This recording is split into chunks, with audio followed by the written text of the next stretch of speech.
Sebagai seorang pemandu kereta sewa, Ishak Harun, 65, berpengalaman luas dengan selok-belok jalan terutama di Terengganu. Lelaki yang menetap di Bandar Paka, Dumon itu berpengalaman menghantar ramai pelanggan sehingga ke daerah Besut dengan kereta sewanya sebelum memperlahankan kerjayanya beberapa tahun lalu atas faktor usia dan kesihatan. Bercerita tentang pengalamannya, peristiwa seram dialami sewaktu menumpangkan seorang wanita di Bukit Bau, Dumon pada tahun 1990 masih belum dapat dilupakan. Menyebut tentang Bukit Bau, masyarakat setempat sering melabelkannya sebagai lokasi menyeramkan dan misteri serta kononnya mempunyai penempatan bunian. Kebetulan sebelum dinaik taraf pada tahun 2014, jalan yang menjadi antara laluan utama ke Pantai Timur sebelum kewujudan Lebuh Raya Pantai Timur 2, LPT2, itu agak sempit, berselikuh tajam dan gelap sehingga sering mencetuskan kemalangan maut. Katanya kepada Panorama baru-baru ini, Ishak mengakui pada mulanya kurang percaya dengan dakwaan-dakwaan tersebut sehinggalah persepsinya berubah setelah mengalaminya sendiri pada tahun 1990. Waktu itu saya dalam perjalanan pulang ke rumah di Paka selepas menghantar penumpang ke Kampung Kuala Abang, Dumon.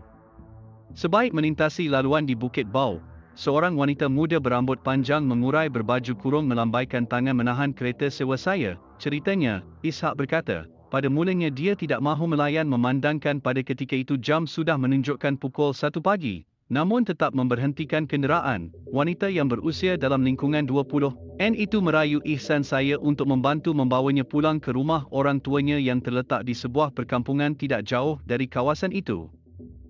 Dia dengan sebab mendakwa mengalami kesulitan sehingga kehilangan barangan peribadi termasuk beg duit.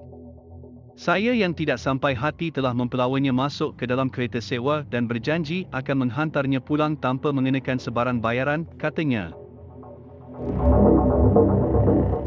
Tambah Ishak, walaupun hatinya meronta untuk mengetahui lebih lanjut, wanita itu hanya memberitahu nama dirinya sebelum mendiamkan diri di tempat duduk penumpang belakang di sepanjang perjalanan. Walaupun baju kurung wanita itu agak berkedut dan berkeromot, bau badannya wangi membuatkan rasa was-wasnya tentang kemungkinan wanita itu sebenarnya hantu hilang serta-merta. Tidak lama kemudian, kereta sewa yang saya pandu tiba ke destinasi dan dia sempat menunjukkan rumah orang tuanya yang terletak di tepi jalan sebelum mengucapkan terima kasih dan beredar pergi, ujarnya. Hari terus berlalu, rezeki Ishak mencurah-curah selepas itu dengan menerima ramai penumpang terutama bagi perjalanan jarak jauh. Begitupun dia tetap tidak sedap hati dan nekat mengunjungi rumah yang ditunjukkan wanita pada malam itu bagi mengetahui cerita sebenar beberapa minggu selepas itu. Kedatangan saya disambut pasangan suami isteri yang mengakui ibu bapa wanita itu. Terkejut kedua-dua mereka, malah wanita warga emas itu menangis teresa-esa apabila mendengar cerita saya.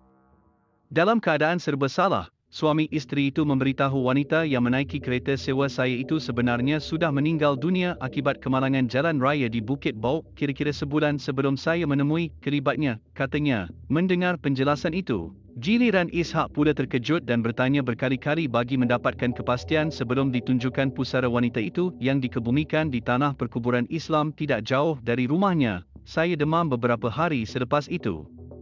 Walaupun tak pasti hikmah di sebalik kejadian.